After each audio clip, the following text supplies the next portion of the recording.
அதெல்லாம் என்ன? நாங்க அந்த மாதிரி எதுவும் பண்றோமா? we are choosing peace. பார்வதியோட பாட்காஸ்ட்ல அவங்க என்னென்ன உருட்டி இருக்காங்க அப்படின்னு பாக்குறதுக்கான பார்ட் 2 வீடியோ தான் இது.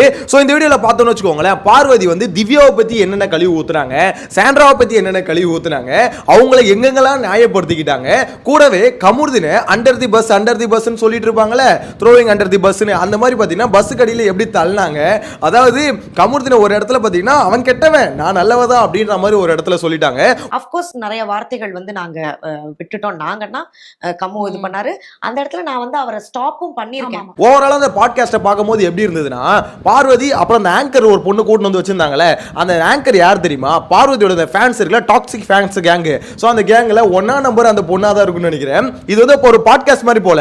அக்கா என்னக்கா உங்களுக்கு அங்கே ஒரு அநியாயம் நடந்துருச்சு, அந்த அநியாயத்தை பற்றி என்ன நினைக்கிறீங்க? அக்கா உங்களுக்கு ஒரு அக்கிரமம் நடந்துருச்சு, அந்த அக்கிரமத்தை பற்றி என்ன நினைக்கிறீங்க? அப்படின்ற மாதிரி தான் அந்த பாட்காஸ்டே இருந்தது. கிட்டத்தட்ட 1 hour. அதனால தான் இது பார்த்தீங்கன்னா பார்ட் 1 பார்ட் 2 போட. நேற்று ஒரு பார்ட் 1 பார்த்தோமா. ஸோ இந்த பார்ட் 2 வீடியோவில் அதை தாண்டி இன்னும் எக்கச்சக்கமான உருட்டுகளை வந்து அக்கா உருட்டிருக்காங்க. சோ அதை டீடைல்டா பார்க்க போறோம். எதுக்கு ப்ரோ இந்த அளவுக்கு பார்வதியை வந்து தாக்குறீங்க அப்படின்ற மாதிரி கேட்டீங்கன்னா, அவங்க இஷ்டத்துக்கு எல்லாத்தையும் நியாயப்படுத்திட்டு போயிடுவாங்க. எல்லாத்தையும் பார்த்துக்கிட்டு சும்மா இருக்கணுமா? 105 நாள் ஷோ பார்த்துருக்கோங்க. இந்த லேடி வந்து பார்த்தீங்கன்னா இஷ்டத்துக்கு உருட்டிட்டே இருக்கும். எல்லாத்தையும் அப்படியே மக்களை வந்து பார்த்தீங்கன்னா ஒரு மாதிரி ஒயிட் வாஷ் பண்ணிட்டு இருக்காங்க. ஐயோ பார்வதி நீ வேற லெவல்மா. அதாவது அவங்க ஓன் யூடியூப் சேனல்ல இன்னும் எவ்வளவு கண்டென்ட் வந்து புஷ் பண்ண முடியுமோ அவ்வளோ புஷ் பண்ணி, அதாவது நான் பண்ணது எதுவுமே தப்பே கிடையாது அப்படின்னு ஒருத்தவங்களால வந்து நிரூபிக்கிறதுக்கு இவ்வளோ ட்ரை அவங்க பண்றாங்கன்னா, அவங்க பண்ணது தப்பு தான் அப்படின்னு சொல்றதுல எனக்கு ஒரு பிரச்சனை இல்லை. ஸோ நான் சொல்லிக்கிட்டு தான் இருப்பேன். ஏன்னா பண்ணது தப்புங்க, பண்ணது அநியாயங்க.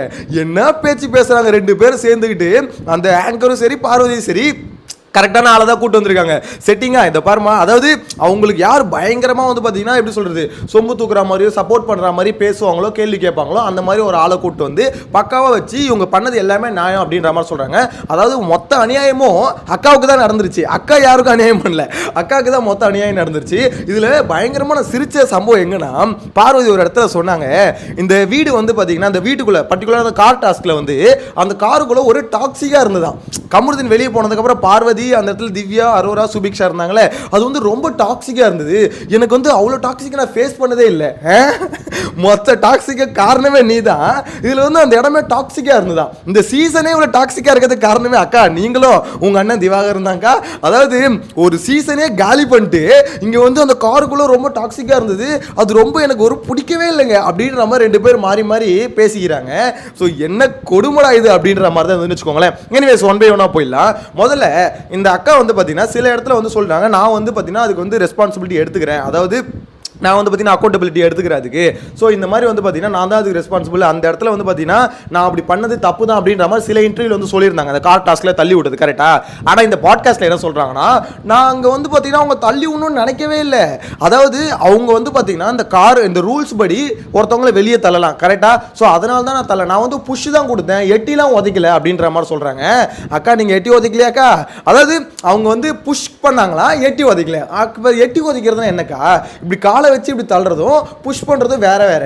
நான் வச்சு லைட்டா புஷ் தான் பண்ணேன், லைட்டா ஜென்டிலா புஷ் தான் பண்ணேன். அப்போ கூட அவங்களுக்கு எதுவும் ஆகாத அளவுக்கு அக்கறையில் வந்து ரொம்ப கேரோட தான் புஷ் பண்ணேன். இதுல வந்து ஆங்கர் சொல்றாங்க, ஆமாமா அந்த டோரை க்ளோஸ் பண்ணும்போது கூட அவங்கள வெளியே தள்ளணும் தான் நீங்க நினைச்சீங்க அப்படின்ற மாதிரி அவங்க ஒத்து ஊத்துறாங்க. ஏமா அதாவது சாண்ட்ராவோட தொடையில வந்து இடிச்சுக்கிட்டு இருக்கும் அந்த டோரு, அப்போ கூட இது இழுத்து மூட தான் அந்த அக்கா ட்ரை பண்ணிட்டு இருக்கோம்.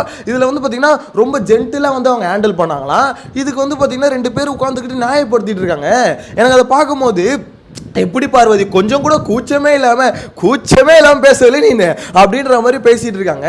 ஸோ இந்த இடத்துல விஷயம் என்னன்னா, அவங்க இப்போ ஃபுல் அண்ட் ஃபுல் அவங்க வந்து பண்ண தப்பே இல்லைன்றாங்க.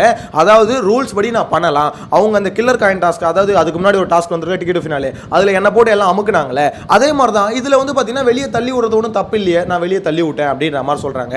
ஆக்சுவலாக பார்வதி உங்களுக்கு ஒரு விஷயம் புரியல. இந்த இடத்துல உங்களுக்கு ரெட் கார்டு கொடுத்ததுக்கான காரணம், இந்த கேமை நீங்கள் இப்படிலாம் விளாண்டீங்க அப்படின்றதுக்கோசம் இல்லை. நீங்கள் வந்து அதாவது அவங்கள வந்து நீங்க கேமுக்காக பண்ண அப்படின்ற தாண்டி உங்களோட பர்சனல் கோவம் காண்டுக்காக பண்ணீங்க. இப்போ வந்து அந்த பாட்காஸ்ட்ல என்ன சொல்றாங்க, நான் கேமுக்காக தான் அதை பண்ணேன், ஒரு கேம்ல இப்படிலாம் பண்ணலாமே அப்படின்னு. நீங்க கேமுக்காக பண்ணல, வீட்டுக்குள்ளேயே சொல்லியிருக்கீங்க. எனக்கு வந்து கேம் ஒரு பக்கம் இருந்தாலும் இன்னொரு பக்கம் என்னை வந்து ட்ரிகர் பண்ணிட்டாங்க, என்னை வந்து பார்த்தீங்கன்னா வெறி ஏற்றிட்டாங்க சாண்ட்ரா. ஸோ அந்த வெறியில வந்து எனக்கு என்ன பண்றதுனே தெரியல, நான் பைத்தியமா மாதிரி இதெல்லாம் பண்ணிட்டேன் அப்படின்ற மாதிரி அவங்களே வீட்டுக்குள்ள சொல்லுவாங்களாம். இங்க வந்து பார்த்தீங்கன்னா நான் கேமுக்காக தான் முழுக்க அதை பண்ணேன். கேமுக்காக ஃபுல் அண்ட் ஃபுல் அப்படியே வெறி முத்தி போய் பைத்தியம் பண்ணி மாதிரி பார்த்தீங்கன்னா மொத்தமாக 2 பேர் சேர்ந்து தள்ளி விட்டு கிட்டத்தட்ட பார்வதி கமல் 2 பேருமே அந்த சுச்சுவேஷனில் அப்படி தான் இருந்தாங்க. மொத்த பேர் அது 2 பேர் சேர்ந்து அந்த அளவுக்கு பீக்குக்கு ஓரளவுக்கு பீக்குக்கு போயிட்டாங்க. இதுக்கு மேலே எங்களை கண்ட்ரோலே பண்ண முடியாதுடா அப்படின்ற மாதிரி ஒரு வேலையை பண்ணிட்டு இங்கே வந்து கேமுக்காக தான் பண்ணேன் அப்படின்ற மாதிரி அவங்க சொல்கிறாங்க. இன்னொரு விஷயம், அவங்க மெயினாக ப்ரொஜெக்ட் பண்ண விரும்புறது என்னன்னா, இந்த மாதிரி கேமில் இது மாதிரி பண்ணுறது ஒன்றும் தப்பு கிடையாது அப்படின்ற மாதிரி அவங்க வந்து பார்த்தீங்கன்னா ஒரு மாதிரி ப்ரொஜெக்ட் பண்ணுறாங்க.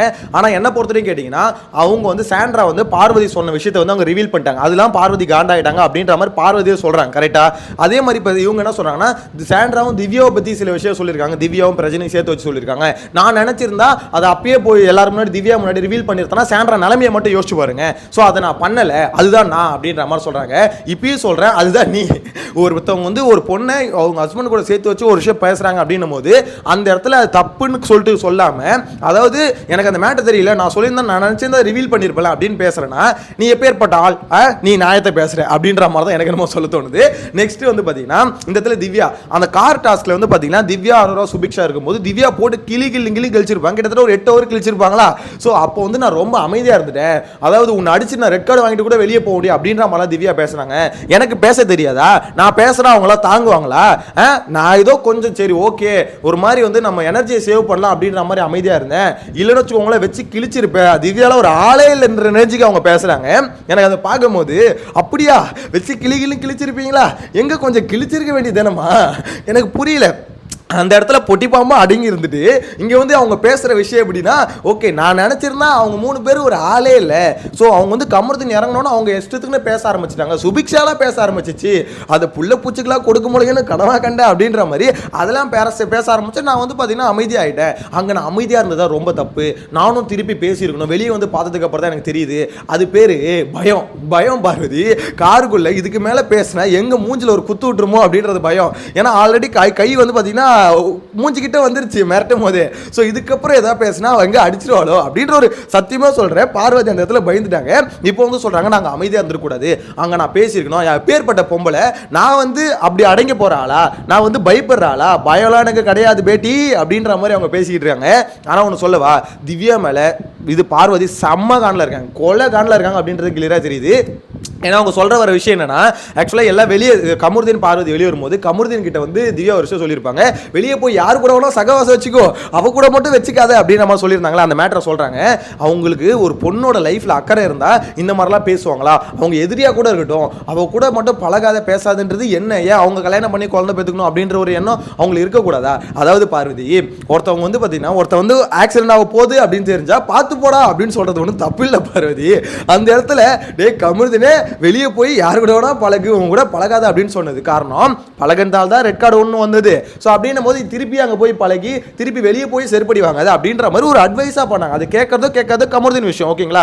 இப்போ ஒரு கேட்கல, அவர் உங்க கூட தான் பழகுறாரு, இங்கே கானா வினோத் திவ்யா யார் என்ன சொன்னாலும் எங்க காதல் தான் நிலைச்சு நிற்கும் அப்படின்னு நம்ம சூப்பர் உண்மையிலே நிலைச்சு நிற்கட்டும். 2 பேரோட லைஃப் நல்லா இருக்கும். யார் 2 பேர் ப்ரோ அப்படின்ற மாதிரி கேட்டீங்கன்னா இவங்க 2 பேர் இல்லை, இன்னும் 2 பேரோட லைஃப் நல்லா இருக்கும்.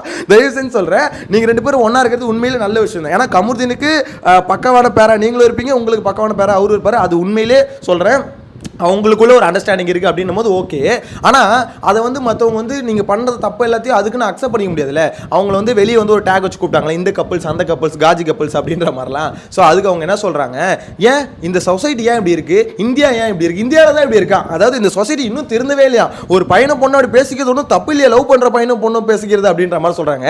ஒரு கவர் கப்பிள்ஸ் அப்படின்ற மாதிரி அவங்க சொல்லிட்டு இருந்தாங்களே, ஒரே பசியாக இருக்குடா அப்படின்ற மாதிரிலாம் உள்ள பேசிட்டு இருந்தாங்களே. ஸோ அந்த மேட்டருக்கு அக்கா வராங்க. அது நாங்கள் பேசணும் ஒன்றும் தப்பு இல்லை, மக்கள் ஏன் இவ்வளோ தப்பாக புரிஞ்சுக்கிறாங்க, நம்ம ஊரில் தான் இப்படி இருக்காங்க அப்படின்ற மாதிரி பார்த்தீங்கன்னா மக்களை கடைசியில் காரி தூக்குறாங்க. எனக்கு ஒன்றும் புரியலையே பார்வதி, இவ்வளோ பேர் பார்க்கக்கூடிய ஷோவில் குழந்தைங்க பார்க்கக்கூடிய ஷோவில் உட்காந்துட்டு நீ வந்து பார்த்தீங்கன்னா 18+ ஷோவில் வந்து இதெல்லாம் பண்ணியிருந்தனா ஓகே பிரச்சனை இல்லை. இது 18+ ஷோ இல்லை, அந்த ஷோவில் உட்காந்துட்டு லவ்ன்ற பேரில் நீ ஒரு மாதிரி காட்சியான கண்டென்ட்டை பேசிகிட்டு இருந்தா அது அப்படி தான் பார்வை சொல்லுவாங்க. அது வந்து மக்கள் வந்து தப்பாக புரிஞ்சுக்கிறாங்களா, இன்னும் அந்த அளவுக்கு பார்த்தீங்கன்னா மக்கள் வளரலையா? ஸோ அதை வந்து அவங்க சொல்லிக்கிட்டு இருக்காங்க. இதை பற்றின உங்களோட கருத்தை கமெண்ட்டில் மென்ஷன் பண்ணுங்கள். அதாவது கடைசி வரைக்கும் நம்ம அதாவது பண்ண அந்த ஓவரால் 1 ஹவர் பாட்காஸ்ட்டில் அவங்க என்ன பண்ணாங்கன்னா, ஓவராலாக நான் பண்ணது எல்லாமே சரிதான், எனக்கு மட்டும்தான் அநியாயம் நடந்திருக்கு, என்னை மட்டும்தான் எல்லாம் ஒரு மாதிரி பார்க்குறாங்க, நானும் ஒரு பெண் தானே, ஒரு பெண்ணு கேள்வி கேட்டால் எப்படி எத்தனை பெரியார் வந்தாலும் எத்தனை அம்பேத்கர் வந்தாலும் இவங்களாம் திருந்த மாட்டாங்க அப்படின்ற மாதிரி மக்களை சொல்கிறாங்க. அதாவது நீ பண்ணுற அழிச்சாட்டையெல்லாம் பண்ணிட்டு பெரியாரையும் அம்பேத்கரையும் துணைக்கு கூப்பிட்டுக்கிற பற்றியா அப்படின்ற மாதிரி தான் இருக்குது. எனிவேஸ் உங்களோட கருத்து கமெண்ட்டில் மென்ஷன் பண்ணுங்கள். நெக்ஸ்ட் வீடியோவில் மீட் பண்ணலாம். Tata bye by.